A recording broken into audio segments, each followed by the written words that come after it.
la pieza y ser respetuoso con las personas, ¿cierto? No, una cosa no implica que la otra no se deba realizar. Hablábamos también que muchas veces nosotros ponemos el acento en el castigo y sabemos que el castigo es la consecuencia de una acción no deseada.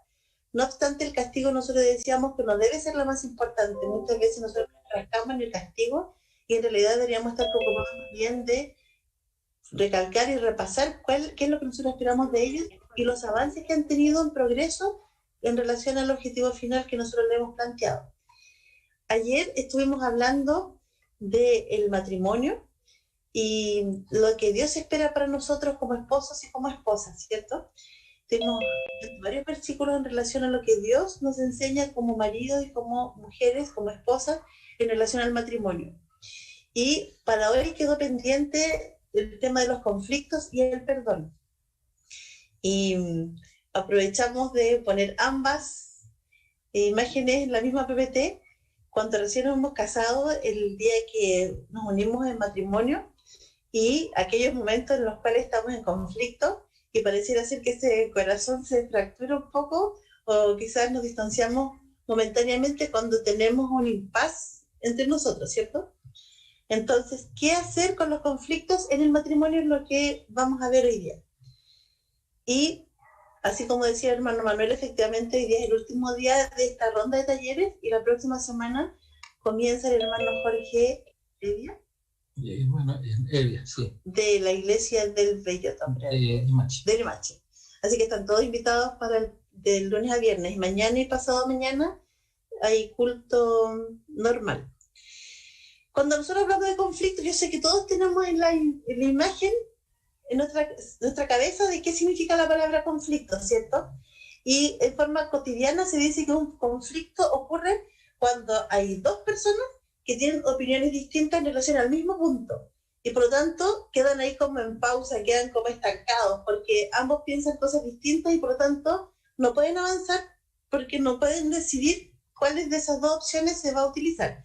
Y aquí en la imagen, no sé si se ve tan claro el dibujo, que hay un solo barco, hay dos personas, dos remos, y cada uno está intentando remar para lados distintos. Esa sería como la imagen de la definición de conflicto a nivel cotidiano.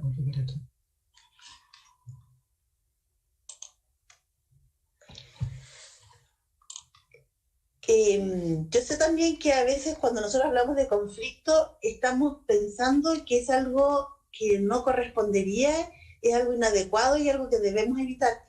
Pero en general nosotros cuando hablamos de conflicto estamos diciendo que hay dos opiniones distintas y que es un gran momento, como lo vamos a ver más adelante, para poder conocer qué es lo que piensa el otro en relación al mismo punto, cuál es su argumento y cuál es su punto de vista, después expresar el propio y después ver juntos de qué manera nosotros podemos llegar a un acuerdo, un consenso, o podemos tomar una decisión en relación a ese punto en el cual no estábamos de acuerdo. Siempre se ha dicho que el conflicto es el momento para crecer, porque estábamos haciendo las cosas de cierta manera hasta el minuto en que esa situación ya quedamos en pausa y quedamos atrapados y necesitamos conversar y mirarnos, mirar lo que piensa el otro para poder entonces subir un escalón y seguir avanzando. Los conflictos por definición no son malos, por definición son normales, naturales y deseables que ocurran para poder crecer. Si estamos siempre igual, la definición diría que no hemos crecido mucho. El conflicto nos permitiría entonces avanzar y crecer en profundidad en cuanto al conocimiento del otro y en cuanto a nuevos estilos y nuevas formas de hacer algo que a lo mejor ya lo habíamos hecho anteriormente, pero de otra manera. Un ejemplo que en este minuto tengo en la mente es que hay personas que piensan, por ejemplo, que a los niños no se les debe dar líquidos mientras comen porque el líquido ocuparía un espacio en el estómago, entonces comería menos. Y si está más o menos justo en el peso, está un poquito bajo según nuestro punto de vista de peso, nosotros quisiéramos que ocupe el estómago en comida y no lo ocupe con líquidos, o con bebidas, o jugos, o agua. Entonces a lo mejor podrían tener un punto divergente ahí en relación a algo bueno, porque ambos quieren el bienestar para su hijo, pero están pensando cosas distintas, uno con líquido y otro sin líquido en el estómago de ese hijo que está con el peso un poquito bajo. Y ese es un buen ejemplo de conflicto. Y hay distintos tipos de conflictos que se originan incluso sin un motivo aparente, solo porque nos molestamos por algo que quizás no es tan evidente o a lo mejor es tan obvio que no lo decimos. Hay algunas causas de conflicto que están escritas en la Biblia y solamente vamos a mencionar algunas. En Proverbios 29, capítulo 29, versículo 22, dice: el hombre iracundo levanta contiendas y el furioso muchas veces peca. Y en este caso el conflicto es sinónimo de ofender, dañar, destruir y de, como nosotros decimos a nivel cotidiano, está peleando, ¿cierto? Está manifestando solamente su molestia y está levantando contiendas solamente porque no sabe controlar su ira o porque es furioso. En Proverbios 29, 11, la primera parte del versículo, la Biblia dice que el necio da rienda suelta a toda su ira. Y este tipo de conflicto sería relacionado con el no saber controlar el enojo o la ira, y por lo tanto va asociado con menospreciar al otro, insultar, humillar o denigrar. Y es porque da rienda suelta a su ira. Entonces en este versículo se dice que cuando nosotros nos molestamos por algo, algo nos parece mal o nos enojamos, sentimos en el cuerpo la sensación de enojo. La sentimos, la podemos describir, incluso algunas personas la pueden localizar en el cuerpo. Podemos decir lo que nos empieza a pasar cuando nos empezamos a molestar. Algunas personas dicen que se ponen rojas de rabia, otras dicen que empiezan a pensar más rápido, otras dicen que empiezan a hablar más rápido, o que se aprieta el cuerpo, se aprietan los puños, que se les seca la boca, o el corazón les palpita más rápido. Es decir, se dan cuenta de muchas maneras que están comenzando a sentir molestia o enojo. Y esa molestia la pueden describir, sentir, e incluso pueden darse cuenta que empieza a aumentar y que empieza a crecer en ellos. Pero aquí dice que el necio da rienda suelta a toda su ira. Significa que en vez de hacer algo para calmarse y esperar que ese enojo pase antes de empezar a hablar, dar rienda suelta significa que no hizo nada para autocontrolarse y al contrario, hizo todo lo suficiente para que ese enojo comience a crecer y se empieza a desarrollar rápidamente, y por lo tanto, una vez que la ira nos ha sobrepasado, lo más probable es que dejemos pasar esa ira a través de las palabras o las actitudes y dañemos, hagamos algo indebido con respecto a los demás que están compartiendo el hogar conmigo, que serían las personas que más amo. Y eso se puede observar con palabras, con groserías, con tonos de voz autoritarios o molestos, con gritos, con golpes a las cosas, a los objetos o incluso a las personas que amamos. Por lo tanto, la Biblia nos dice que el que hace eso, el que da rienda suelta a toda su ira, es necio.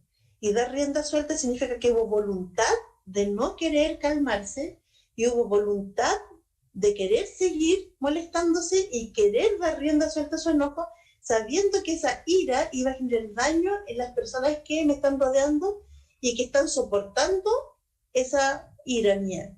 Y por lo tanto, habitualmente son las personas que más amamos y a las que más decimos que vamos a querer y proteger, y contra ellas muchas veces son las que damos vuelta a nuestra ira, soltamos nuestra ira. Pero recordar, dar rienda suelta, eso significa que voluntariamente no se controló y voluntariamente siguió molestándose y siguió enojándose y siguió en lo mismo. ¿Y cómo podemos hacer esto?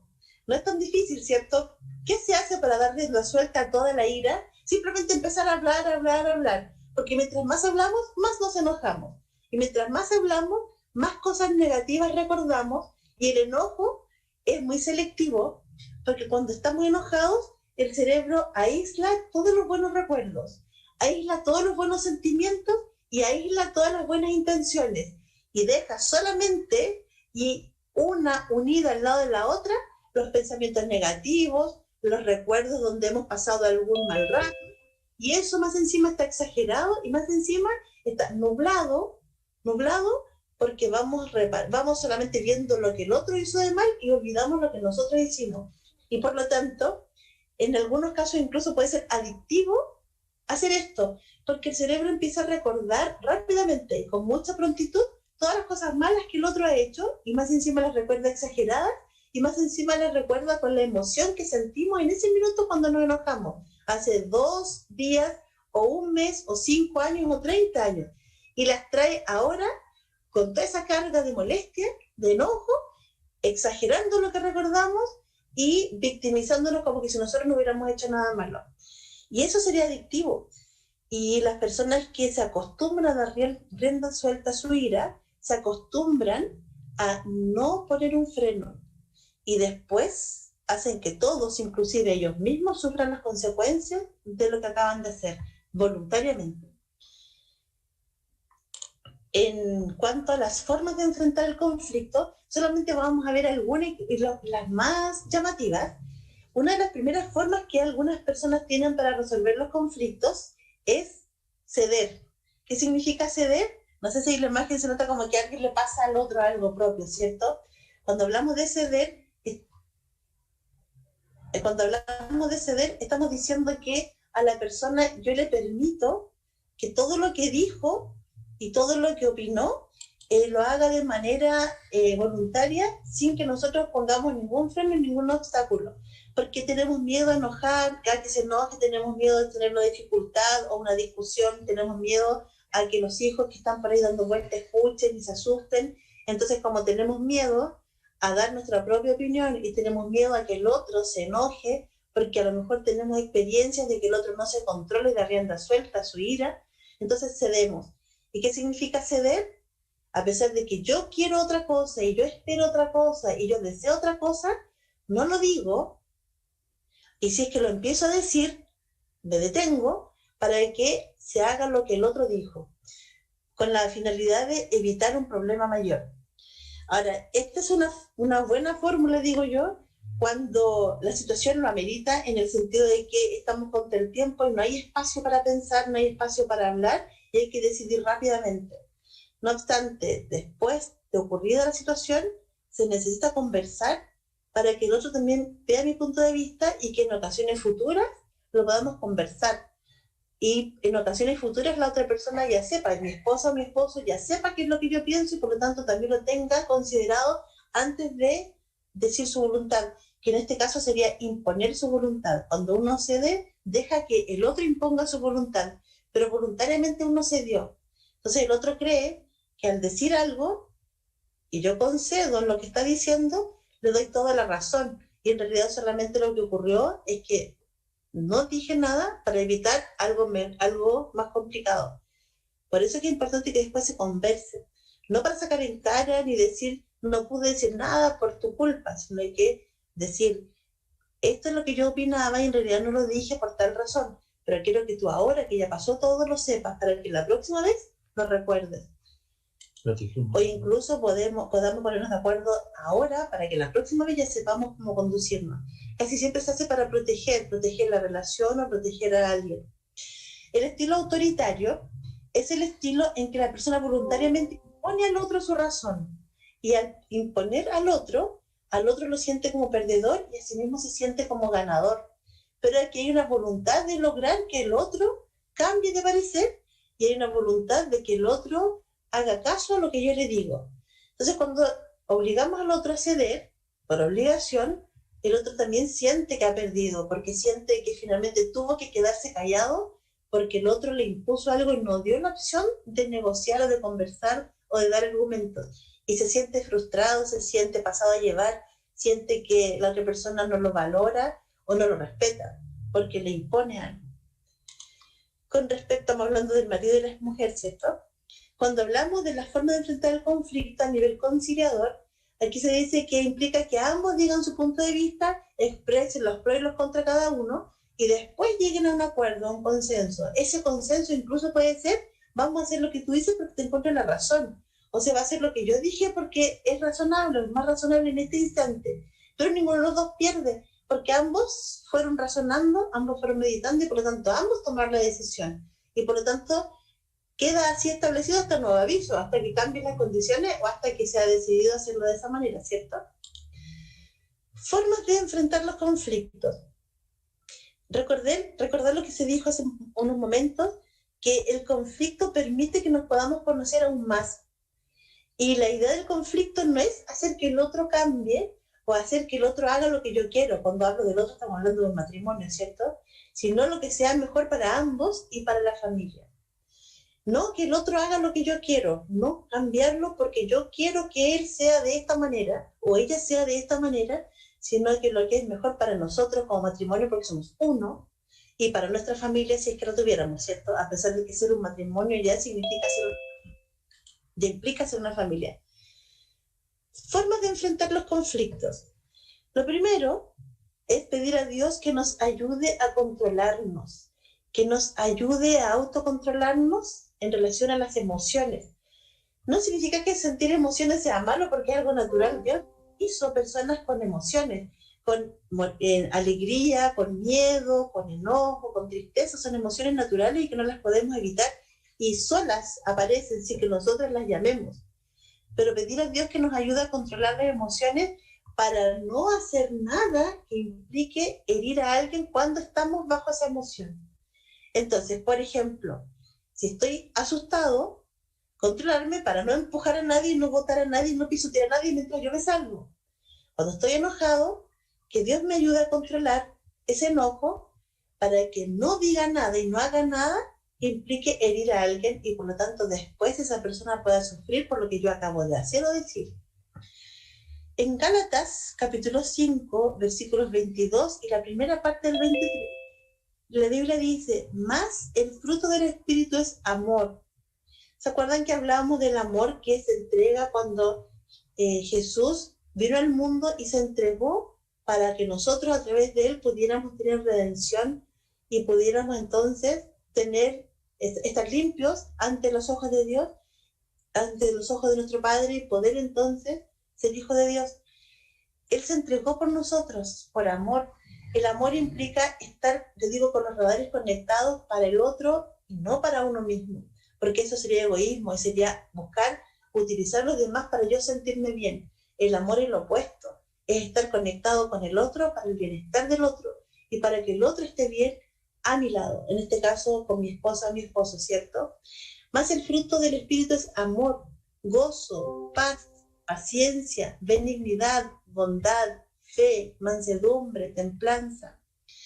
Pedir a Dios entonces que nos ayude a crecer espiritualmente, que nos ayude a tener fe, que nos ayude a poder cumplir con su palabra, con paciencia con el otro, ser benignos, ser bondadosos, ser mansos, ser templados. Cuando uno es manso no significa que no haga nada, manso significa que es apacible para expresar lo que piensa.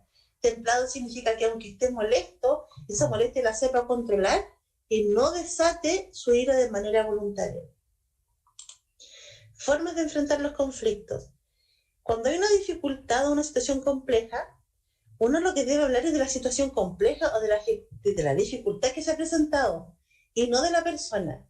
Entonces uno puede decir, por ejemplo, me molesta cuando tú te pones de acuerdo conmigo en que nos vamos a juntar en algún lugar a cierta hora y yo te tengo que esperar mucho rato en ese lugar. Y me molesta porque me siento incómoda, me siento inquieta, no me gusta y no me agrada estar así.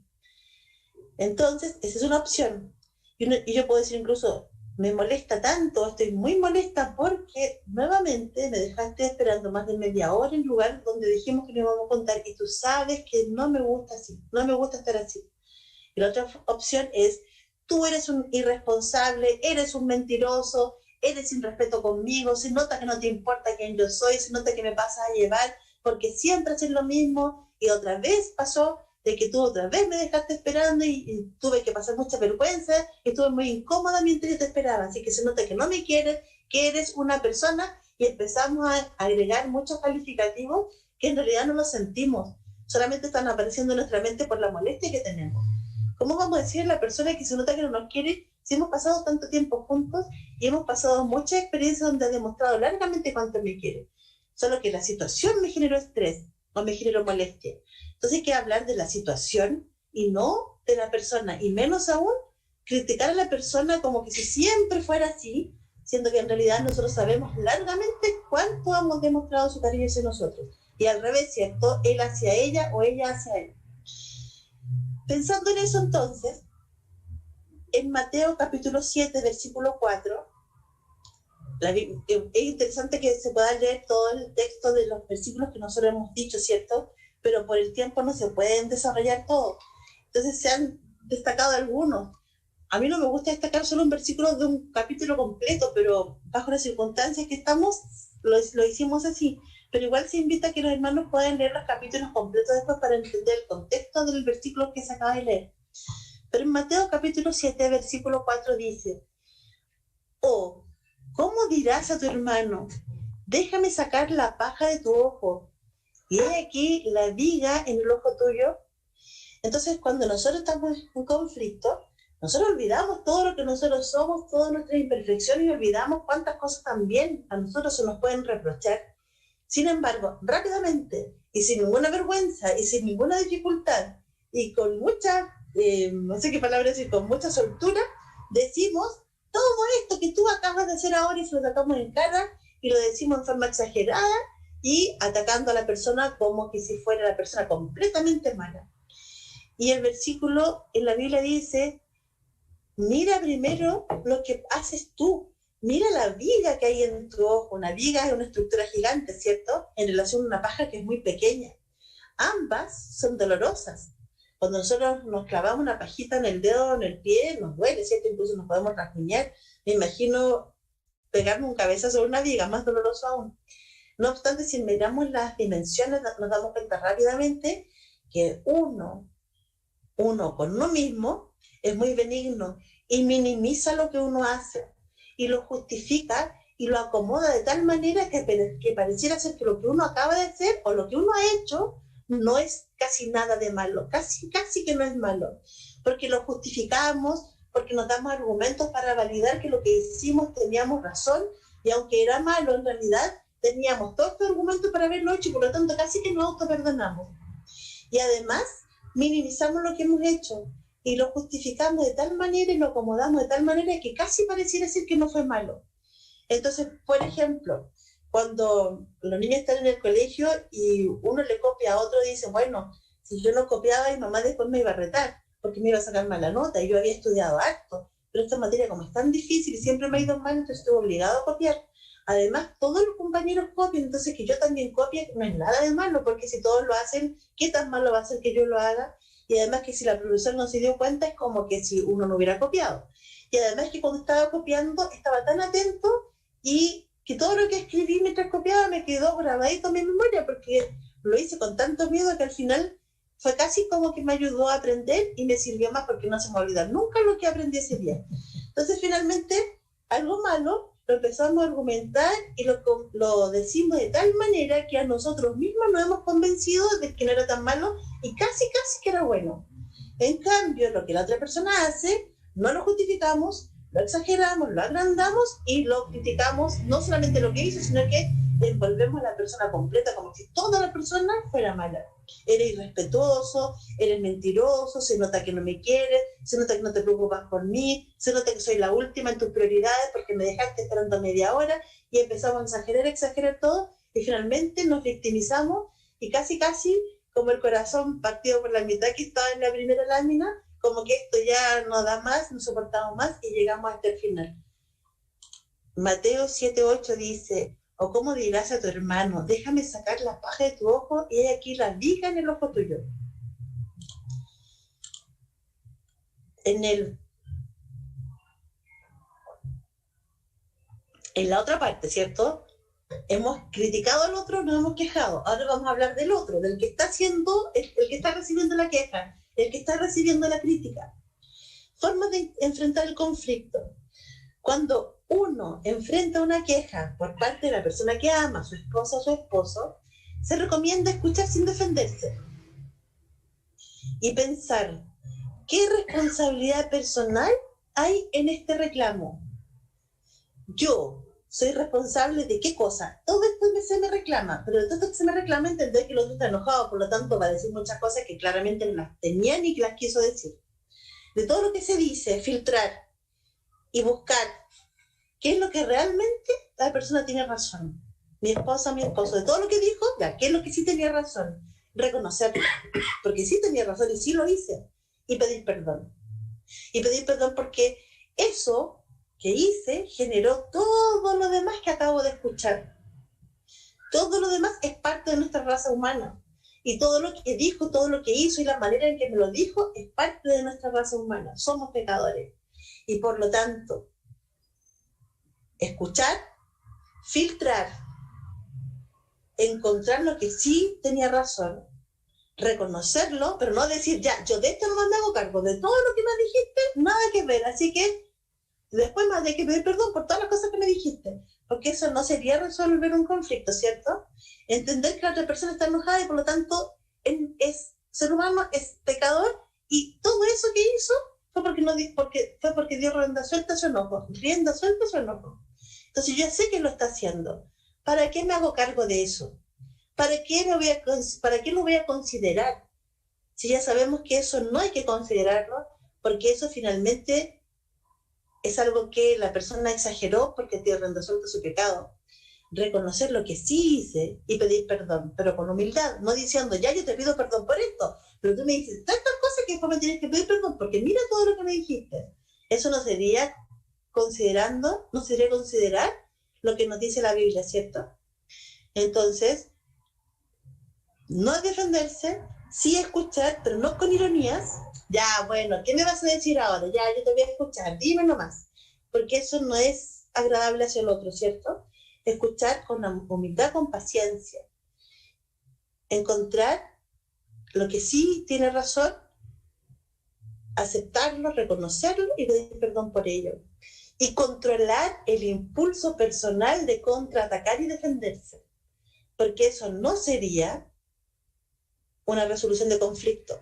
Sería agrandar el conflicto y yo ahora dar rienda suelta a mi enojo. Y finalmente dos personas con un conflicto que han dado rienda suelta a su enojo ya saben cómo termina, ¿cierto? Formas de enfrentar el conflicto. En 2 Corintios capítulo 5, versículo 17, la Biblia dice, de modo que si alguno está en Cristo, nueva criatura es. Las cosas viejas pasaron. He aquí, todas son hechas nuevas. Las griterías, las maledicencias, el dar rienda suelta al enojo, el poner nuestro orgullo por delante, pasaron. He aquí, todas son hechas nuevas. Pedir a Dios que nos haga crecer, que nos dé fe. Poder pedir a Dios que nos dé la paciencia, que nos cierre la boca cuando estamos diciendo cosas malas, que nos dé paz. Demos fruto del Espíritu Santo que mora en nosotros y que ha sido sellado en el momento de nuestra salvación. Con respecto al perdón, todos sabemos lo que significa pedir perdón, ¿cierto? Cuando uno pide perdón es porque uno se da cuenta de lo que hizo y se arrepiente. El arrepentimiento implica tener el corazón triste y apretado por lo que se da cuenta que hizo daño al otro. Y el perdón tiene 2 fases o 2 etapas. El que primero escucha, reconoce, se siente mal por lo que ha hecho, se arrepiente y por lo tanto pide perdón. Y el otro, escuchar su perdón y aceptarlo. También podemos no aceptarlo, pero vamos a ver qué pasa cuando no aceptamos el perdón. El hombre se alegra con la respuesta de su boca y la palabra a su tiempo, cuán buena es. Cuando nosotros decimos palabras de consuelo, palabras de perdón, palabras de reconciliación, son buenas. La Biblia dice cuán buena es. Perdón, en Efesios capítulo 4, versículos 31 y 32, dice, quítense de vosotros toda amargura, enojo, ira, gritería, maledicencia y toda malicia. Antes ser benignos unos con otros, misericordiosos, perdonándonos unos a otros, como Dios también os perdonó a vosotros en Cristo. ¿Cuál es la medida de nuestro perdón? ¿Cuál es el ejemplo? ¿Cuál es el parámetro que nosotros debemos seguir? Así como Cristo a nosotros nos perdonó, sin que nosotros hubiéramos hecho nada para merecerlo. Nos perdonó y nos dio el milagro de la salvación. Ser benignos, ser buenos, misericordiosos, no entregando mal, sino que entregando el bien cuando nos han hecho el mal, ¿cierto? Porque hacer el bien cuando alguien nos hace el bien no tiene ningún mérito. Ser misericordiosos es dar una respuesta buena a alguien que nos ha hecho el mal. Perdonar. Así como Cristo O sea, como Dios también nos perdonó a vosotros a través de Cristo Jesús, ¿cierto? Que murió en la cruz por nuestros pecados. Quítese la amargura, el enojo, la ira, la gritería, el maldecir a otros, hacer cosas malas a los otros. Quítese eso. El perdón. En 1 Corintios, capítulo 13, versículo 5, aquí está hablando del amor, ¿cierto? El amor no hace nada indebido, no busca lo suyo, no se irrita, no guarda rencor. Siempre, yo creo que una de las grandes dificultades que siempre tenemos, sobre todo en el matrimonio, es que guardamos rencor y recordamos todas las cosas malas que la otra persona nos ha hecho y las recordamos y las atesoramos y como que evitamos que eso nos olvide, entonces cada cierto tiempo la estamos recordando. El otro día yo hablaba con una persona que recordaba una situación lamentable que le había ocurrido con su marido, que había ocurrido hace 58 años. Y todavía la recordaba con mucho dolor y sufrimiento. Una situación que había ocurrido una vez y hace 58 años. No guarda rencor. No tenemos un lugar especial y privilegiado para las cosas malas que hemos vivido o que nosotros hemos vivido como algo desagradable. No guarda rencor porque se ha perdonado. Y cuando Dios nos perdona, nosotros cantamos incluso Muy negro era mi corazón, ¿cierto? Y después la sangre preciosa de Jesús, ¿cómo deja ese corazón? Lo emblanqueció. ¿Qué significa que lo emblanqueció? Que nos dejó tapados los pecados con algo que se mire para abajo para recordar que está el pecado, ¿cierto? Dios cuando nos perdona, nuestro corazón que cantamos que estaba muy negro, queda blanco. Blanco, sin anotaciones, sin marquitas para recordar lo que pasó, queda blanco. Ese es el parámetro que nosotros tenemos que tener. El amor que es entrega hacia el otro no hace nada indebido al otro, no hace nada que al otro lo pueda dañar, no busca lo suyo, sino que busca al otro, no se irrita, tiene paciencia, no guarda rencor, no tiene un almacén privilegiado de todas las cosas que mi esposo me han hecho, por lo tanto las tengo ahí guardaditas bajo una tela transparente para que cuando la necesite la encuentre al tiro, no la tenga perdida en algún lugar. No guarda rencor. Perdón, Mateo 5, el versículo 23 y 24 dice: por tanto, como consecuencia, ¿cierto? Aquí estaba hablando también de qué pasa si uno tiene algún pleito con algún hermano. Podrían después ustedes leer el capítulo completo. Por tanto, como consecuencia, como conclusión, como resultado de lo dicho anteriormente, si traes tu ofrenda al altar, una ofrenda es lo que uno apartó para ofrendar a Dios. Uno apartó de lo mucho que Dios le entrega a uno por agradecimiento a Dios, para su gloria, para su honra. No porque Dios necesite esa ofrenda, sino que como gratitud por todo lo que Dios nos da a nosotros diariamente, que es mucho. Cuando uno siempre escucha, cuando uno lo tiene todo, no se da cuenta de todo lo que tiene. Uno se da cuenta de todo lo que Dios a uno le ha dado cuando pierde algo. Cuando lo tiene todo, uno no sabe que tiene todo y no lo agradece y no lo valora. Siempre pongo el ejemplo de que cuando uno ya, los hijos han ido creciendo y se han acumulado muchos juguetes, entonces uno les dice, ya estos juguetes están rotos, los vamos a botar. Todos estos juguetes que tienes aquí, hay varios que no ocupas. Aquí hay una bolsa. Vas a echar aquí los que no usas y que estén buenos porque los vamos a regalar. Entonces uno le dice, avísame cuando termine para venir a buscarlo y juntos los vamos a limpiar, los vamos a coser si están un poquito rotos, los vamos a reparar si es necesario, los vamos a dejar bien bonitos para poder regalarlos a alguien que los necesite, pero que estén buenos. Y la famosa herencia, sobre todo de los primos, de un hermano mayor, un hermano menor, ¿cierto? ¿Y qué pasa cuando uno lleva esa bolsa y al rato no escucha que a uno que el hijo lo haya llamado, entonces uno va para ver qué es lo que pasó y no hay nada dentro de la bolsa? ¿Y por qué no hay nada si ya no ocupaba esos juguetes? Porque cuando los tiene que entregar se da cuenta que no los quiere entregar, porque se da cuenta que es difícil dar, es difícil renunciar a algo que uno ya tiene. Y yo voy a poner un ejemplo que a mí no me gusta ser autorreferente, pero habitualmente hay ejemplos que a uno, que en la vida Dios a través de estas pruebas le ha enseñado mucho, ¿cierto? Cuando nació nuestro nieto número 2, ya tenemos 3, Este nieto número 2 tiene 10 años y cuando nació él quedó en coma porque no tenía ninguna posibilidad de vida en realidad. Quedó en coma inducido porque a la espera de que muriera pronto. Y en ese instante, cuando uno va a perder a alguien que quiere mucho, ni siquiera lo habíamos visto, pero de todas maneras lo queríamos mucho, era nuestro nieto, uno se da cuenta que las cosas que tiene no tienen por qué ser siempre así. Uno cree y se acostumbra a que todo esté, como que todos los días son iguales, entonces como que al otro día tiene que ser igual y el otro día igual, porque estamos acostumbrados a que Dios no siempre nos bendice. Pero cuando uno pasa una prueba se da cuenta que en realidad no todo tiene que ser así, todo depende de Dios. Dios nos da lo que para nosotros es agradable y también Él permite las cosas que para nosotros no son agradables. Pero eso es porque tiene un propósito con nosotros, y en este caso aumentar la fe, ¿cierto? Aprender a orar también.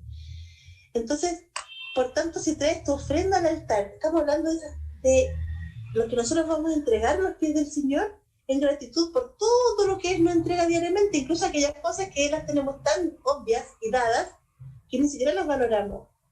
Pero estamos ahí entregando la ofrenda de lo que hemos apartado para el Señor, de todo lo que Él nos da, y muchas veces ni siquiera lo visualizamos todo, y estamos en ese momento en comunión con Dios, y ahí te acuerdas que tu hermano tiene algo contra ti.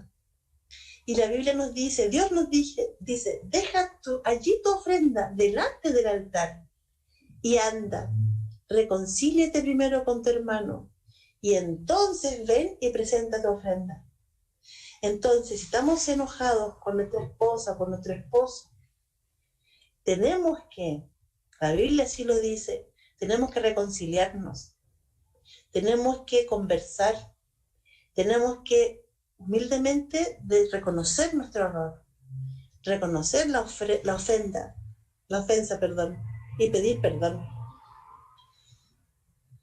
Y nuestra esposa o nuestro esposo, si se quiere reconciliar, tiene que aceptarlo. Y la Biblia después nos va a decir qué pasa cuando nosotros no lo aceptamos.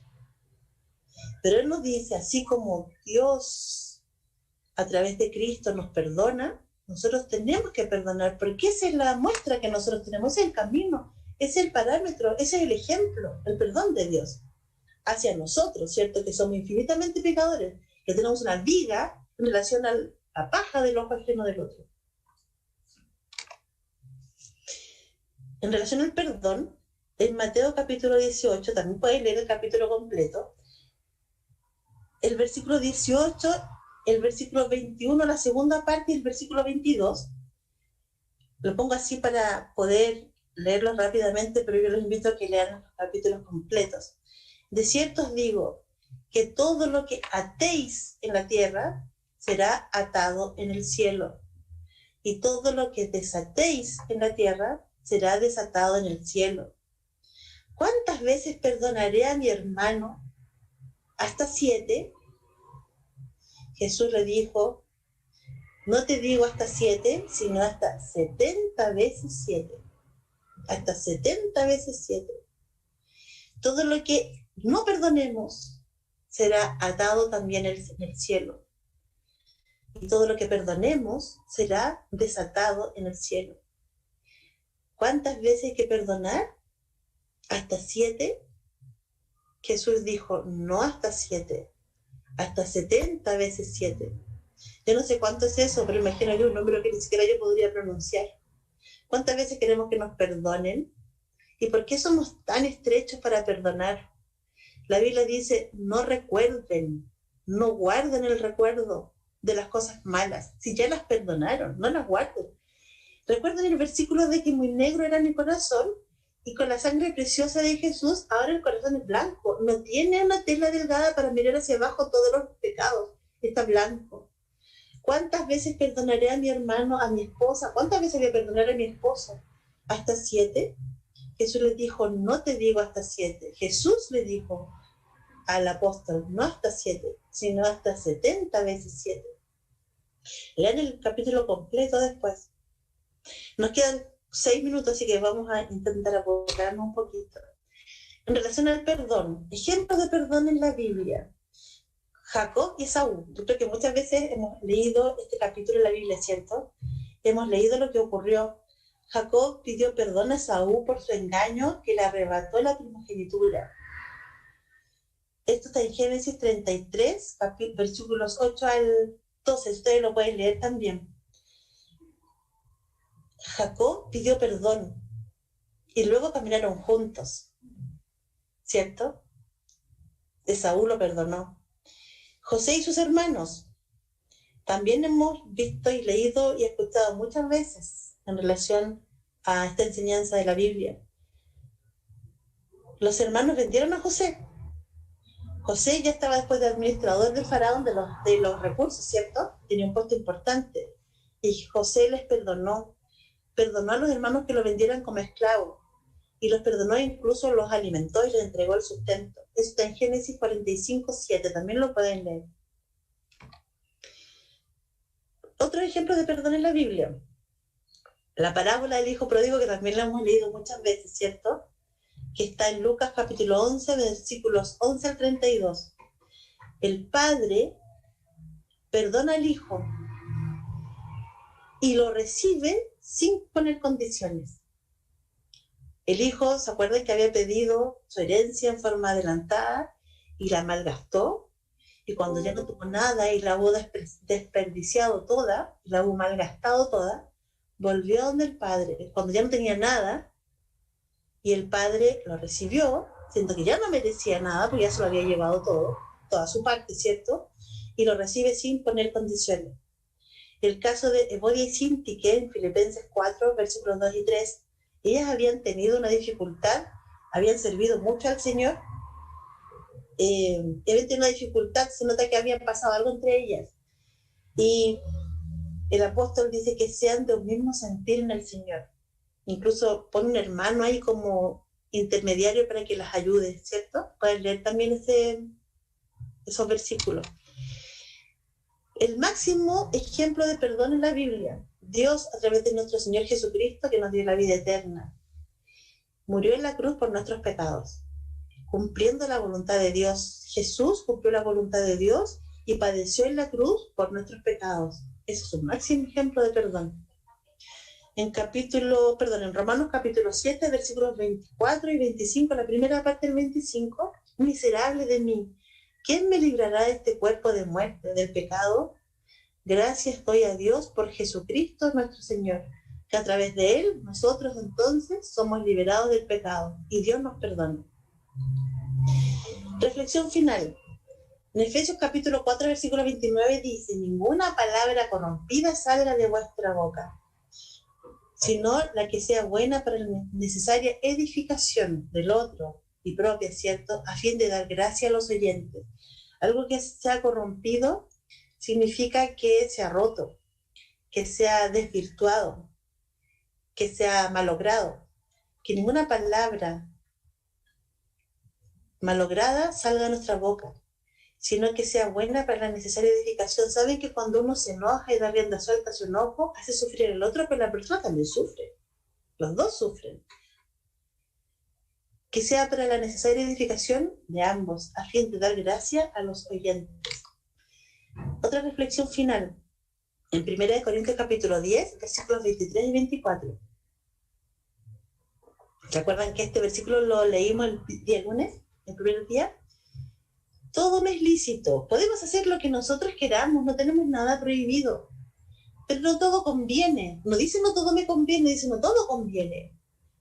Veamos a qué se refiere esto. Todo me es lícito, no está prohibido, es lícito, no es ilícito, es lícito, lo podemos hacer.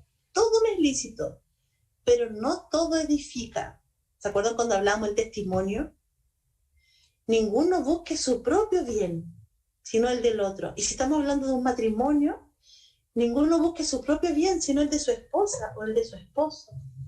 No todo lo que yo quiera hacer edifica mi relación matrimonial. No edifica a mi pareja, a mi esposa o a mi esposo, ¿cierto? No todo conviene en el matrimonio. Y la oración final, que es la misma oración que hemos hecho todos los días, excepto ayer que no alcanzamos. Muéstrame, oh Jehová, tus caminos. Este es un salmo, no es una oración, pero yo la veo como una oración. Muéstrame, oh Jehová, tus caminos, enséñame tus sendas, enséñamela como cuando alguien no conoce y es extranjero en un lugar y ha ido de visita o de vacaciones y no sabe dónde están las cosas, no sabe dónde está el negocio, por dónde están para dónde puedo ir. Enséñame tus caminos, enséñame tus sendas, encamíname en tu verdad y enséñame, porque tú eres el Dios de mi salvación. En ti he esperado todo el día. Cuando nosotros estamos perdidos, no sabemos para dónde ir, siempre buscamos que alguien nos guíe. Ahora tenemos los celulares con los mapas. Nachita, ¿cuál es ese salmo? Perdón. Salmo 25, capítulo 4 y 5. Salmo 25, versículos 4 y 5. Pero pueden leer el salmo completo, es muy hermoso. Entonces, hermanos, por el día de hoy, como estamos en la hora, vamos a terminar con oración y vamos a pedir a Dios que nos ayude para ser de bendición a nuestro marido, a nuestra esposa, para ser fieles hijos de Dios, que Dios nos ayude para poder cumplir su voluntad y para que nosotros también podamos ser testimonio de otros con nuestra conducta y también cumplir con ser fieles hijos y predicar el evangelio a toda criatura. Entonces vamos a concluir con oración pidiendo a Dios que nos ayude para poner en práctica todo lo que hemos aprendido, porque vivir en matrimonio no es fácil.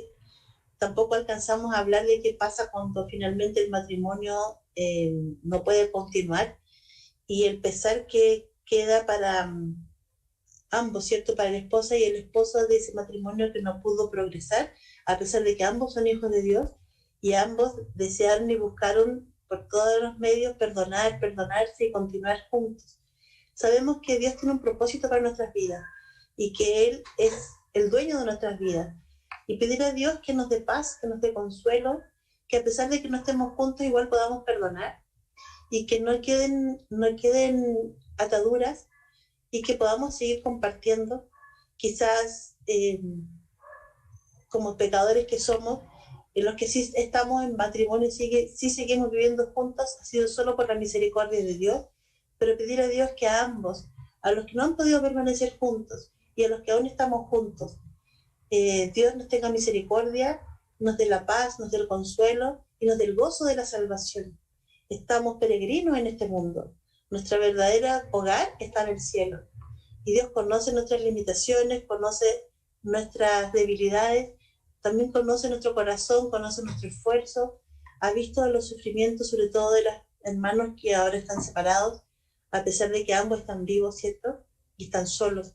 Pero Dios nos dé el consuelo, nos dé la paz. Somos peregrinos en esta tierra. Nuestro hogar, nuestro hermoso hogar está en el cielo y algún día vamos a estar ahí en la presencia del Señor, disfrutando toda su gloria. Que para el Señor sea la honra y la gloria. Terminemos con oración. Le voy a pedir a Carlos, al pastor Carlos, que terminemos con la oración. Gracias. Oremos, hermano. Gracias, Señor amado, por su palabra, que nos guía, que nos enseña, que nos redarguye, Señor. Gracias, Señor, porque su palabra sale de su boca y hará como usted quiere, Señor, y no vuelve vacía. Estamos ciertos, Señor, que su palabra, Señor, ha hablado al corazón y la vida de cada uno de sus hijos e hijas aquí presentes, Señor. También a aquellos que aún no le conocen, Señor, su palabra ha hablado, el Espíritu Santo ha hablado en sus corazones, Señor. Gracias, Señor, porque tenemos esta guía, Señor, que es la palabra, que es nuestra única regla de fe y de conducta, nuestra regla de fe y de vida, es la que nos va orientando, la que nos va guiando, la que nos va instruyendo, redarguyendo, la que nos exhorta. Gracias, Señor amado, porque su palabra es inagotable, Señor. Y esta tarde, Señor, damos gracias por las bendiciones de los matrimonios, Señor. Y también, ¿por qué no decirlo, Señor, también por aquellos que están en este momento solos, tristes o separados, Señor?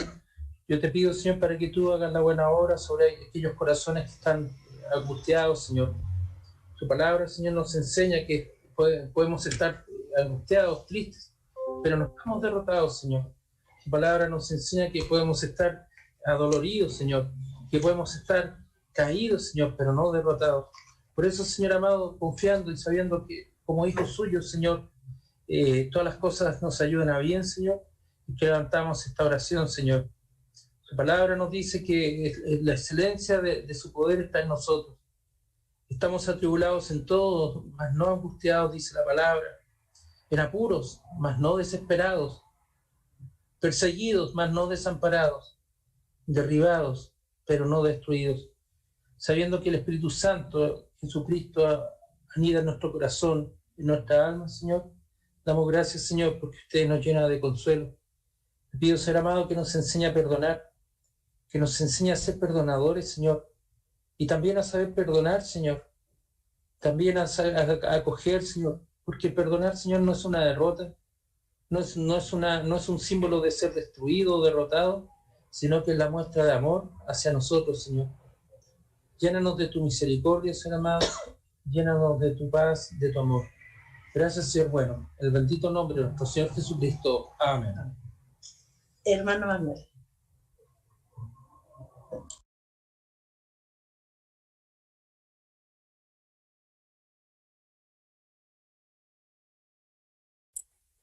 Ya. Damos gracias a Dios una vez más, hermano, ¿no es cierto? Ya se cumplió con los 4 talleres en la semana, ¿no es cierto? Y después vendrán 4 más. Y vamos a tener 4 talleres en el mes, que, ¿no es cierto? Ya se dijo el que viene, hermana Mancita lo dijo, así que le damos gracias a Dios por todo lo que hemos aprendido durante esta semana, ¿no es cierto? Bueno, yo creo que en la parte de nosotros como matrimonio, creo que tenemos 38 versículos para meditar en ello, ¿no es cierto? Lo que se ha leído del día de ayer hasta el día de hoy. Son 38 versículos, así que, hermano, meditemos en ello, ¿no es cierto?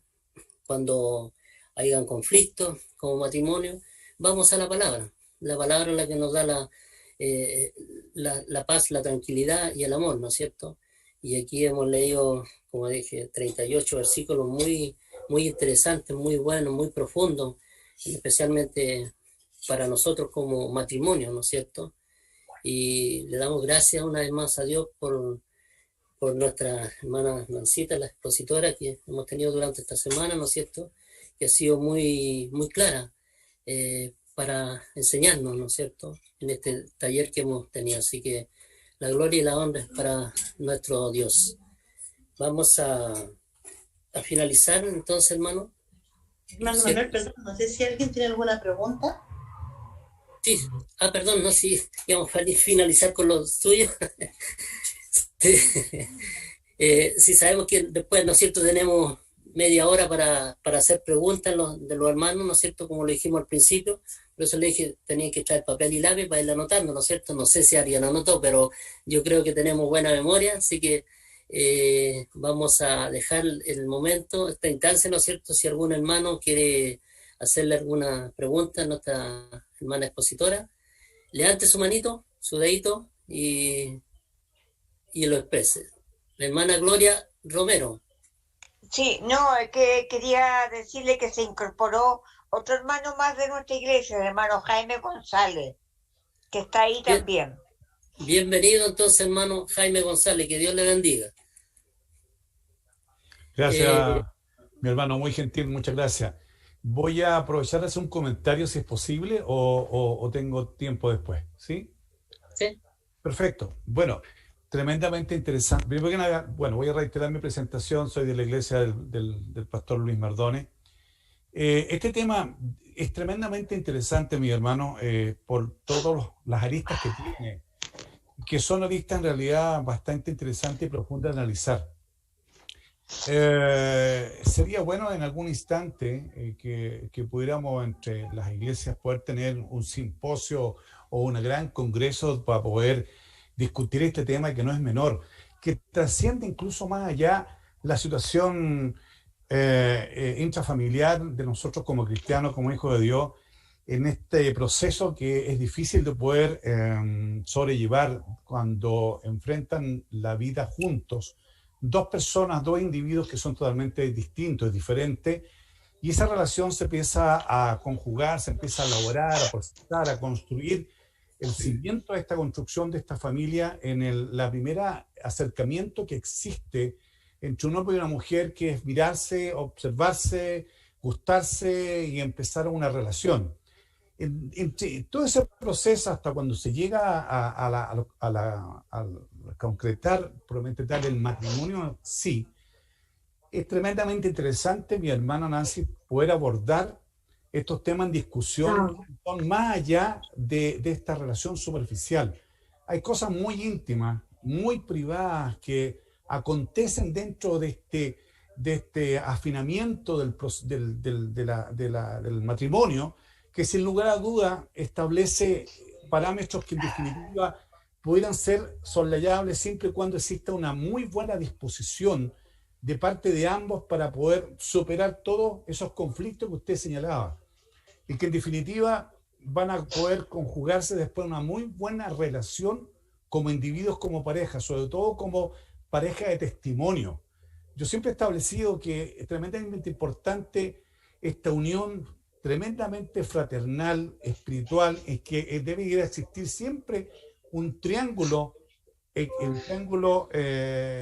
perfecto, en que por un lado en un vértice existe Dios, por otro vértice existe la esposa y por otro lado existe el esposo. Y en esa perfecta relación con Dios hace un perfecto matrimonio. Es decir, la perfecta relación entre una pareja va en definitiva a construir un hogar de testimonio como cristiano ante sí mismo y ante la comunidad, ante nuestros vecinos, porque también es tremendamente interesante pensar y ver cómo nos ven nuestros vecinos, cómo nos ven nuestras familias, cómo nos ven nuestros hijos como matrimonio igualmente tal, cómo se enfrentan los conflictos en que existe la presencia de un hijo menor en ese proceso de crecimiento del hogar y cómo existe esa relación de percepción del hijo mayor en cuanto de repente que pudieran surgir o se generar algunos conflictos entre el matrimonio ya mayor, con 30, con 40 años de relación o quizás más, y que en definitiva hace muchas veces desafortunadamente flaquear la decisión de los hijos en contraer matrimonio, porque ven en su propio hogar, en sus propios padres, conflictos no menores que causan daño y que muchas veces los padres generan esa relación con heridas que nunca se cierran, ni nunca se cicatrizan. Entonces, esos conflictos, en la medida que uno esté de rodillas ante el Señor como matrimonio, con mi pareja, porque también hay que pensar en todo ese ámbito de la convivencia intrafamiliar, de sentir los olores de la otra persona, sentir los gustos de la otra persona, lo que nuestra actitud de repente puede ser muy buena, pero ella lo puede recibir mal, como decía usted muy bien, hermano Nancy, que puede generar un conflicto sobre otro conflicto y una respuesta sobre respuesta. Y recuerdo que en Proverbios 15:1 dice que la blanda respuesta quita la ira, más la palabra áspera hace subir el furor. ¿No es cierto? Si no me recuerdo, hermano Nancy, si me equivoco, pero discúlpeme.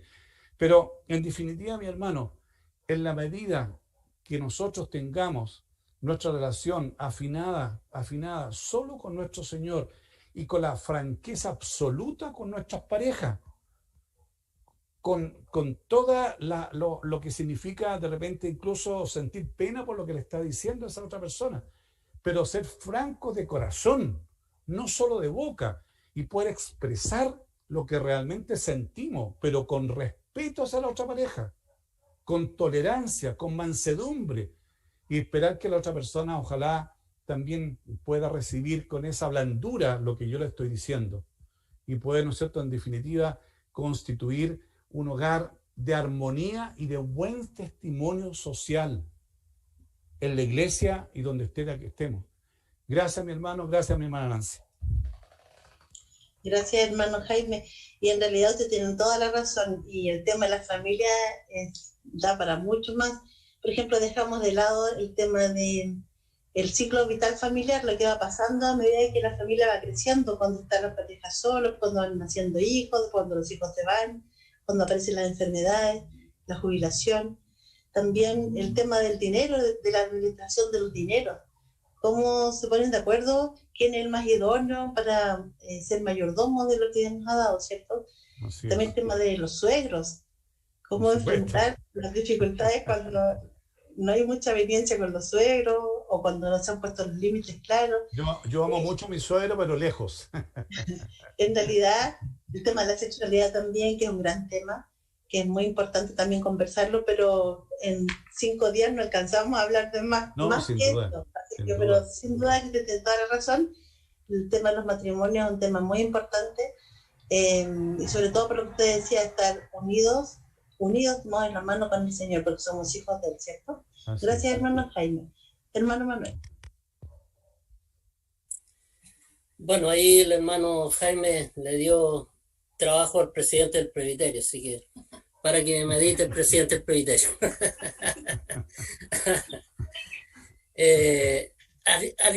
¿Alguno otro hermano quiere hacerle alguna otra pregunta, hermano? El hermano Nelson Ríos lo veo con la mano. Hermano, Hola, Anita. ya, hermano Nelson. Sí, muchas gracias. Bueno, primero que todo, saludar a cada uno de mis hermanos, agradecer la oportunidad de poder estar participando por primer día. Ya me perdí los días anteriores, pero gracias al Señor que hoy día he podido estar participando de esta bonita actividad y que sobre todo nosotros como matrimonio, con mi esposa, que todavía me creo joven, matrimonio joven nos decía, ya adulto joven. Pero con hijos pequeños, ciertamente es de mucha bendición, así que muchas gracias a quienes están exponiendo y guiando también esta actividad. Yo brevemente, voy a tratar de ser brevemente, también quería hacer un pequeño comentario brevemente y una pregunta también a nuestra hermana. Bueno, mi comentario era netamente de que obviamente concordando totalmente con lo que nuestra hermana está exponiendo y nos está entregando y que nos nutre grandemente, el hecho de que creo yo, a manera personal, creo yo que siempre cuando suceden todas estas cosas, en el tema de cómo enfrentar los conflictos, ¿cierto? Lo que estaba comentando nuestra hermana, sobre el tema de las opiniones diferentes, cuando raman para distintos lados, pero siempre cuesta mucho ver quién es el que da el primer paso. Muchas veces uno dice, tiene que dar el primer paso quien a lo mejor tenga un carácter más apacible, o de repente tiene que dar el primer paso, no sé, pues uno de los dos, cualquiera de los dos que quizás esté más dispuesto al sacrificio. Pero creo yo que esto es como opinión personal nuevamente. Si mi hermana tiene algo, obviamente, que corregir, obviamente ahí estamos abiertos a recibir correcciones. Para eso estamos acá, para aprender. Pero creo yo que el deber principal y el primer deber de quienes deben estar dispuestos a bajar la mano, de quienes estar dispuestos a hacer ese sacrificio, si lo considera sacrificio, de quienes deben estar dispuestos en este caso, remar para el mismo lado y tratar de comprender, creo yo que primeramente es de nosotros como varones en nuestro hogar, porque el Señor a nosotros como hombres nos ha dado una tarea, ¿ya? Una labor de sacerdocio en nuestro hogar, que ciertamente a cada uno, tanto hombres como a mujeres, como sabemos, somos iguales de importantes y tenemos el mismo valor para Dios, pero cada uno de nosotros nos ha dado tareas distintas, y creo yo que nosotros como hombres somos los primeros que debemos, en estos casos, pedirle al Señor en oración, caer de rodillas ante Él cuando no podemos, dejar de lado nuestro enojo, nuestra ira, nuestro odio, y ceder en nuestro matrimonio. Debemos ser el primer ejemplo, porque esa es la labor que nosotros nos ha puesto dentro de nuestro matrimonio. Por algo, cuando la iglesia se compara con Jesús, la iglesia es la esposa de Cristo, ¿ya? Y tenemos que ver nosotros cómo actuó Cristo con nosotros como iglesia. Cristo es el que accedió por nosotros, Cristo es el que vino a hacer el sacrificio por nosotros. Por tanto, nosotros en nuestro hogar como hombres somos los primeros que debemos estar dispuestos, aunque nos cueste humillación, ¿ya? Aunque nos cueste humillarnos, si es que lo podemos considerar humillación desde un punto de vista secular quizás, somos los primeros que debemos estar dispuestos a doblar la rodilla, a bajar nuestro moño, por decirlo de alguna manera, y buscar y dar el ejemplo a nuestras esposas de cómo nosotros debemos actuar bíblicamente en nuestros hogares. Eso es una pequeña acotación, disculpe si me extendí mucho. Y lo otro era respecto de una pregunta que quería hacer, porque estos temas generalmente uno los ve en los matrimonios. Pero, por ejemplo, ¿cómo nosotros, o cómo lo ve usted, mi hermana, que podíamos aplicar esto también a aquellos que todavía no están casados, a aquellos jóvenes que están pololeando, a aquellos jóvenes que a lo mejor incluso todavía ni siquiera encuentran la persona ideal? ¿Será que estos parámetros también ellos deben aplicarlos para ver y saber bien a quienes ellos van a escoger para compartir el resto de su vida? Gracias, hermana. Gracias, hermano Nelson. En realidad, usted tiene toda la razón. El hombre es el sacerdote del hogar, es la cabeza del hogar. La Biblia está escrita para todos nosotros, ¿cierto? Para sus hijos. Pero sí el hombre tiene un deber muy importante, que es guiar a la familia como sacerdote. Yo creo que más que yo acepto su palabra humillación, pero yo la cambiaría por amor. Por amor a mi esposa, por amor a mi familia, por obediencia a Dios, dar el primer paso. Es el responsable. No obstante, eso no significa que la mujer tampoco no pueda dar el primer paso, por amor al marido, por amor, por testimonio, ¿cierto? Así que sí, tiene toda la razón, solo que yo usaría también la palabra amor en vez de humillación, cuando uno pide perdón, y dar el primer paso de reconciliación. Y con respecto a lo que usted decía se me olvidó lo que... El tema sí es transversal. Sí, es transversal a los que aún están solteros. Yo encuentro que la Biblia es para todos, ¿cierto? Y nos va enseñando todo lo que debemos saber para nosotros durante el transcurso de nuestra vida. Nos entrega todo lo que nosotros debemos saber. Entonces, si lo sabemos de antes, mucho mejor. Si sabemos de antes de casarnos, lo que se espera de nosotros como esposa, como esposo, mucho mejor. Y además, se dice que en el hogar es como un laboratorio experimental de relaciones humanas. ¿Qué significa un laboratorio experimental? Que dentro de la familia podemos experimentar todo lo que después, fuera de mi hogar nuclear, vamos a utilizar. Entonces, dentro de la familia, nosotros aprendemos a enojarnos, a reconocer nuestros errores, a pedir perdón, a aceptar el perdón de nuestro hermano o de la persona que nos ofendió dentro de nuestra familia, ¿cierto? En el hogar aprendemos a decir lo que queremos, a escuchar lo que el otro quiere y a buscar puntos en común. Aprendemos a compartir, aprendemos a esperar, aprendemos a ser el primero, a ser el último, aprendemos todo lo que después, cuando no estemos en la familia, vamos a usar. Pero no es cuando ya no estemos, sino que cuando estamos en el colegio, cuando estamos con nuestros compañeros jugando en el parque, cuando estamos en la casa de otro compañero haciendo un trabajo, es decir, cuando estamos en la iglesia, en cualquier lugar, lo que hemos aprendido en la familia, lo utilizamos en otro lugar. Porque la familia experimentamos y los papás nos van guiando y nos van moldeando con el amor que ellos nos tienen y con el deber que Dios les entregó de corregir a los hijos. Entonces, si un adolescente o un joven o un niño o unas personas que están en noviazgo aprenden qué es lo que espera Dios dentro del matrimonio, es mucho mejor. Yo creo que uno sí escucha estos temas, pero cuando no está casado como que no pone mucha atención porque no es para uno. Uno siempre dice, esto no es para mí, entonces como que no pone la mente en pausa, en modo avión, digo yo, y no presta tanta atención porque eso es para los demás. Cuando estamos viviendo la dificultad, ahí como que nos conectamos más. Es como cuando uno va en la calle y no ve tantas personas, por ejemplo, tantas señoras embarazadas o con hijos chicos.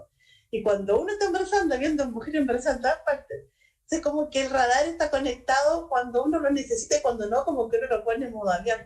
Pero efectivamente todos deberíamos aprender lo que la Biblia dice siempre. Pero uno como que le presta más atención cuando a uno le conviene o cuando uno está viviendo esa situación.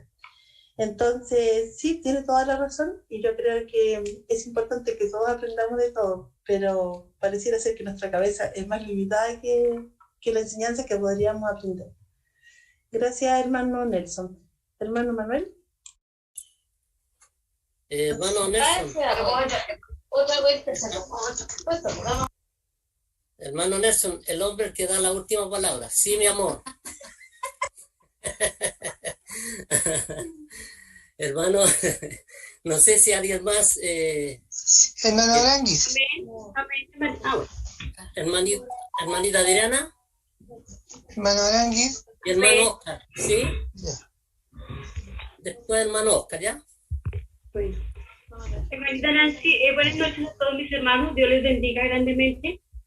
Hermanita Nancy, no sé, que me corrija si no es así, pero creo que algo a tener también, pues, a tenerlo a vista o que es importante también el diseño divino, el diseño que el Señor hizo a cada uno de nosotros, ¿cierto? Porque nosotros somos diferentes a los hombres, las mujeres somos más emocionales, los hombres son un poquito más racionales, digámoslo, en ese sentido de tomar las cosas. Mi pregunta era, a la hora de tomar una discusión, nosotros como hijos del Señor, tenemos que también tomar en cuenta este diseño, ¿cierto? Que a veces las mujeres somos mucho más llevadas a dejarnos llevar por los sentimientos, por la tristeza, bueno, todo esto, y a veces uno mira al hombre y dice, pero parece un témpano de hierro, es como difícil, como que no se le ve una lágrima o algo en el rostro, pues, y creo que es importante también el tener en cuenta este diseño, porque nosotros somos maternales, somos tiernas, lo que deberíamos ser, ¿no? Entonces, quisiera también que si es posible tocar ese punto, o bueno, pues medio aclarar un poquito dentro del diseño de Dios y dentro del matrimonio. Gracias, hermanita Adriana. Bueno, en realidad Dios sí lo considera. Recuerden que leímos unos versículos el día de ayer donde le aconsejaba a los esposos no sean ásperos con sus esposas. Áspero significa que lo que digan, lo digan cuidando el tono de voz, porque por lo tanto, como la razón o la causa esencial sería que las mujeres somos más sensibles y nos preocupamos mucho del detalle de lo que se dijo y del cómo se dijo. Entonces quizás los hombres son más, no sé qué palabra usar, más fríos o menos sensibles, no porque no tengan emociones o sentimientos, sino que porque no se dañan tan rápidamente. Entonces yo siempre pongo el ejemplo de los hombres jugando a la pelota, que se pueden pegar patadas jugando a la pelota, se pueden dejar la rodilla hinchada, un gran moretón, haberse incluso insultado, empujado, haberse caído al suelo, y terminan amigos conversando como si nunca pasó nada. Pero nosotras sí nos preocupamos mucho del tono de voz, de cómo dijo lo que dijo, y nos podemos ofender y nos podemos entristecer y podemos estar dando vuelta a esa tristeza por varios días. Y entonces la Biblia aconseja a los esposos no sean ásperos con ellas. Un vaso más frágil también. Y deben tratarla como un vaso frágil, como un vaso más frágil, es decir, como algo muy delicado, que si no ponemos precaución lo vamos a romper. Entonces no es una debilidad ser así, sino que es una forma que Dios permitió y que tiene un propósito, tiene una razón de ser, ¿cierto? Las mujeres estamos muy conectadas a los detalles y eso va muy en relación con la maternidad. Yo no quiero decir que los hombres no sean capaces de hacerlo bien, pero son distintas formas de desarrollar la maternidad o la paternidad.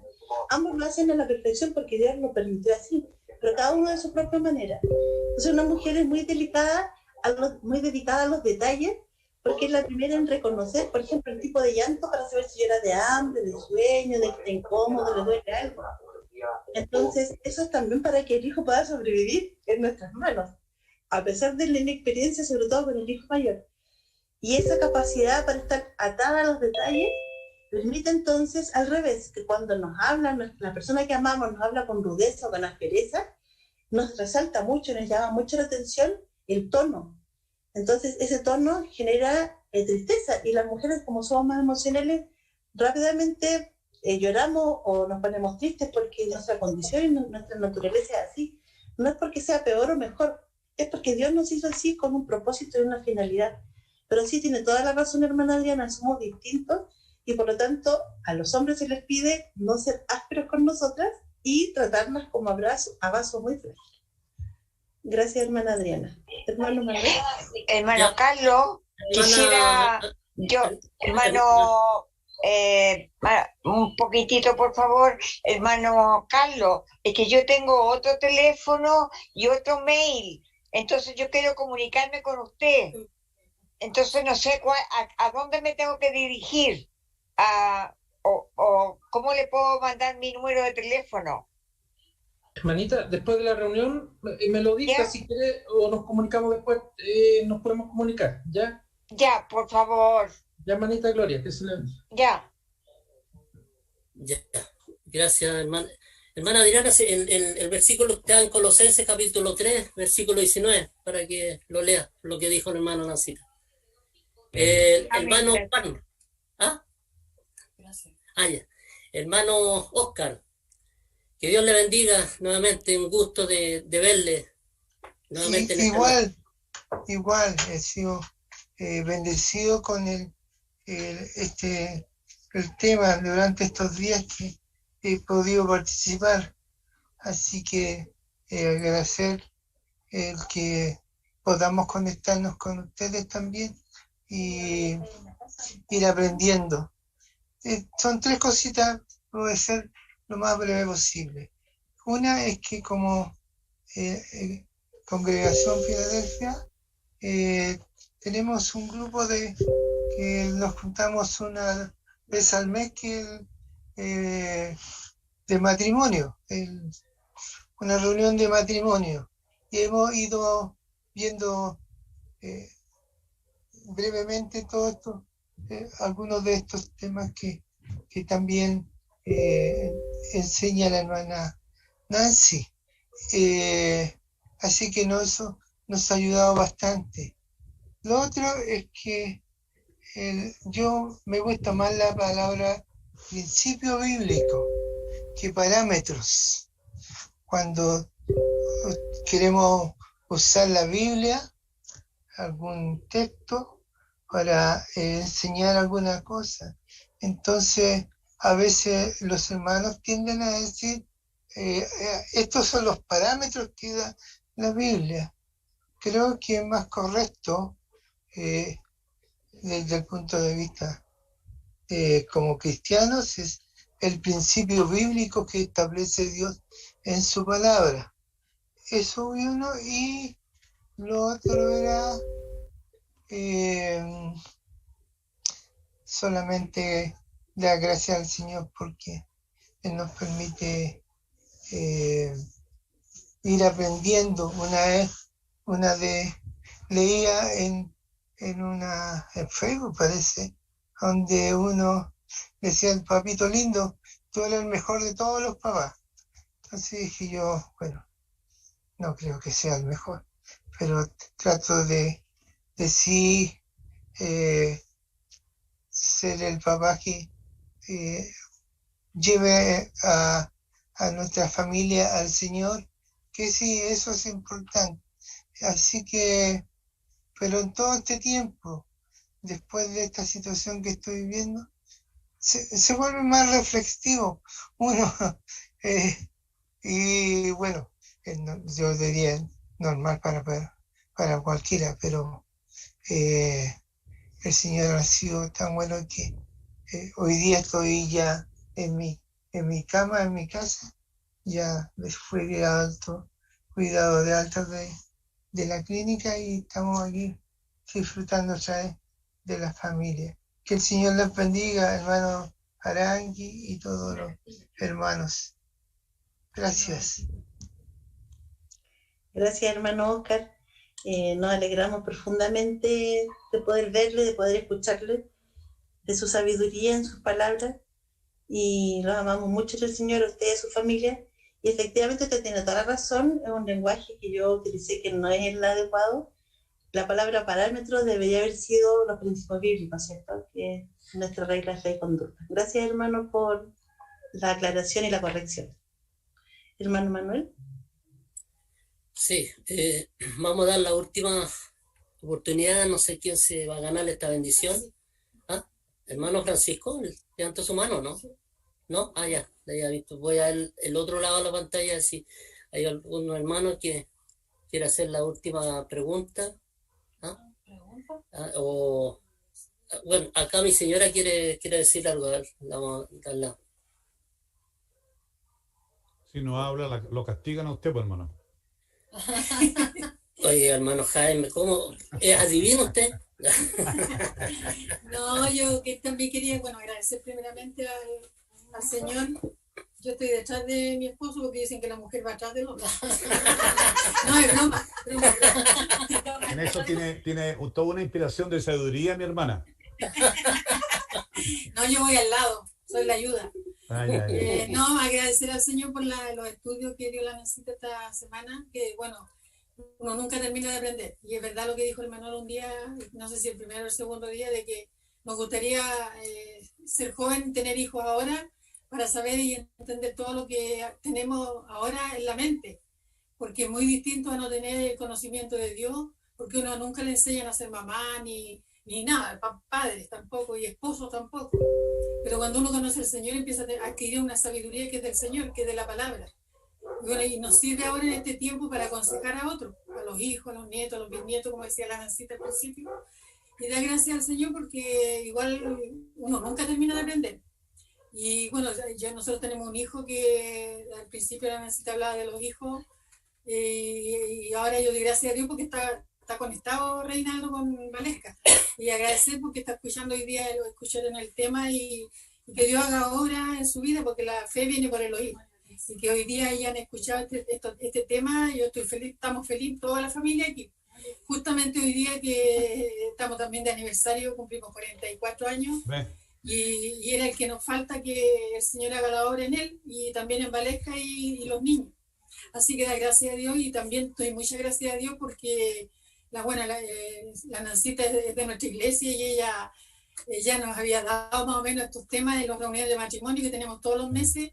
La tenemos nuestra, ella es nuestra, la tenemos y podemos, ella nos da estos talleres casi siempre, así que yo agradezco al Señor por esa bendición que tenemos de tenerla a ella, porque ella, a nosotros con la Claudia, la Mari, estamos todos aquí, nos encantan estos temas porque uno nunca termina de aprender, así que estoy muy contenta y agradezco al Señor que Dios la haya usado con el pastor, y que Dios la bendiga, pues le siga dando esa sabiduría, porque ella es psicóloga cristiana, y eso es importante porque ella habla en base bíblico todos los temas y todo lo que enfoca. Así que Dios nos ayude a poner en práctica todo lo que hemos aprendido y poder aconsejar a nuestros hijos, nuestros nietos, porque tenemos un bisnieto también que tiene 5 años ya, y también a los hijos del pacto, a todos los de la iglesia, y que Dios nos ayude. Así que eso quería compartir, y dar gracias al Señor por eso. Gracias, hermana Nancy. Estamos orando por Reinaldo, por su vida y por todos los hijos de nuestra familia. Siempre le digo a Carlos, oremos por todos los hijos de los hermanos que nos acordamos, de los que tenemos en mente, porque siempre hay que estar orando por ellos, porque la tentación es fuerte, Satanás anda buscando a quien devorar, y pedir a Dios que los cuide, que los proteja, que los guíe, y que tenga misericordia de ellos, y así también de nosotros, porque cuando un hijo nuestro no está en los caminos del Señor, uno siente amargura, ¿cierto? Y pesar. Gracias, hermana Nancy. Hermano Nancy, una última reflexión. ¿Puedo solamente un segundo, mi hermano Arangui? Bueno, ya hermano. Un segundito nomás. Una última reflexión. La sociedad actual, y específicamente los jóvenes de nuestra sociedad, ya no están creyendo en el matrimonio. No están creyendo en el matrimonio. Los jóvenes de todos niveles creen en otra situación de relación y no en el matrimonio. Entonces nosotros como iglesia tenemos que preguntarnos qué podemos hacer por ello. La estadística lo indica, que la cantidad de divorcios son cada día más grandes, más abultados. Gracias, hermano Nancy, gracias, hermano Ranqui. Gracias, hermano Jaime González, y un gusto también de tenerle y conocerle. Que Dios le bendiga. Un placer. Yo mando a mi casa, hermano. Quisiera tocarlo para hacer lo mismo. Hermano, qué rico de también podernos reír, ¿no es cierto? Y eso es lo que también Dios quiere de nosotros, aunque tengamos miles de problemas, dificultades, pero el gozo siempre tiene que estar también con nosotros. Así que le damos gracias a Dios en esta noche y en estos 4 días, hermano, que ha sido una gran bendición para el pueblo de Dios, ¿no es cierto? Para la himna en general, sus hijos. Y no me cabe duda que hemos sido y quedado bendecidos en estos días. Así que vamos a dar término, ¿no es cierto? Y después de haber terminado, los voy a invitar a todos a mi casa para celebrar los 44 años de matrimonio. Así que los invito a todos, no sé si podrán llegar todos, pero están todos invitados. Envíenos su dirección, hermano. Envíenos su dirección. Yo, Pastor Carlos, ahí la dale. No, hermanos, 2 cositas antes, hermano Manuel, antes de concluir, por favor. El primero le vamos a pedir a hermano Francisco que nos recuerde el horario del día sábado al día domingo, las actividades de la próxima semana, como a modo de aviso. Y lo segundo es pedirle a los hermanos que terminada la oración final de este seminario que hemos tenido, de este tiempo, de este taller, vía Zoom, nos quedemos un ratito, por favor, para ahí les voy a dar la dirección. No, pero nos quedamos después de la oración. Primero los avisos, la oración, y después lo que está. Después me dan un tiempo, ¿ya? Bueno, mañana, hermano, mañana sábado, hay un culto de oración y está a cargo nuestro hermano Antonio Pauletti. Va a haber una meditación en la palabra también y alabanza, obviamente, pero va a ser centrado en la oración. Así que mañana vamos a tener un culto de oración. El domingo es un culto normal de día domingo, que cuando lo hacemos en la iglesia, un culto de adoración. Vamos a hacer un culto con predicación, con himnos, con todo lo que tiene el culto normal que nosotros hacemos en nuestra iglesia. Así que están todos cordialmente invitados al culto de domingo. Y el lunes, hermano, viene un nuevo tema que es la familia y la adoración. La familia y la adoración. Viene justo ahí, van a ir así, para que van a hablar de la adoración, pero la familia adorando a Dios. Tiene que ver con eso. Así que el hermano que está encargado de ese tema, el presbítero Patricio Evia, de la iglesia de Limache. Así que Dios, están todos invitados para el lunes, 8:30, los mismos horarios. Los mismos horarios, porque hace un horario bien cómodo para todos. Bueno, darle gracias a la hermana Nancy y al pastor que ellos tuvieron la deferencia de poder presentar este tema ahora, ¿cierto? Durante toda esta semana. Fue una gran bendición. Tuvimos una audiencia, más de 200 hermanos conectados durante toda la semana, así que fue una gran bendición para toda la iglesia, de norte a sur del país. Así que gracias al Señor por eso. Que Dios les bendiga, hermano. Gracias, hermano Francisco. Bueno, voy a pedirle al pastor José González que tenga bien tener una oración para finalizar, ¿cierto? Y después la hermana Patricia, Claudia Cárcamo, nos va a despedir el pastor. Bien, antes de orar voy a hacer una consulta, porque como yo soy un expositor de la tercera semana, quisiera saber si son 4 días o 5. ¿Ya? ¿Son 4? ¿5? Sí. 5 días, ya. Son 5 días. Es que el hermano Manuel se equivocó, son 5. Sí, yo me equivoqué, perdón. Está viejito ya. Ya, es que como yo ya estoy preparando los temas para la tercera semana y quería tener esa seguridad. Así que gracias por esa aclaración. Oremos entonces, hermanos. Dios Padre, Dios amado, le alabamos y le glorificamos. Una vez más, Señor, queremos agradecer este tiempo que hemos apartado, este tiempo, Señor, que hemos sido instruidos, Señor, hemos sido edificados, hemos sido aconsejados. En especial, Señor, aunque el tema haya sido para los matrimonios, para la familia, pero también, Señor, este tema abarca mucho más y mucho más amplio, y tanto solteros, Señor, como que están en noviazgo pueden tener acceso a él y a este conocimiento del consejo de su palabra. Oramos que a través de esta enseñanza, Señor, cada uno saque sus reflexiones, que cada matrimonio, Señor, pueda analizar su vida a la luz de la palabra, y que cada uno de nosotros, si en alguna manera, en forma particular, con nuestra esposa o esposos, estemos fallando, Señor, que esta palabra sea que corrija, Señor, aquellas actitudes, aquellas conductas. Oramos para que la guía de su Santo Espíritu sea sobre nosotros, Señor, y que todo, Señor, sea para la honra y la gloria de su nombre. Y el Dios de paz, que resucitó de los muertos a nuestro Señor Jesucristo, el gran pastor de las ovejas, por la sangre del pacto eterno,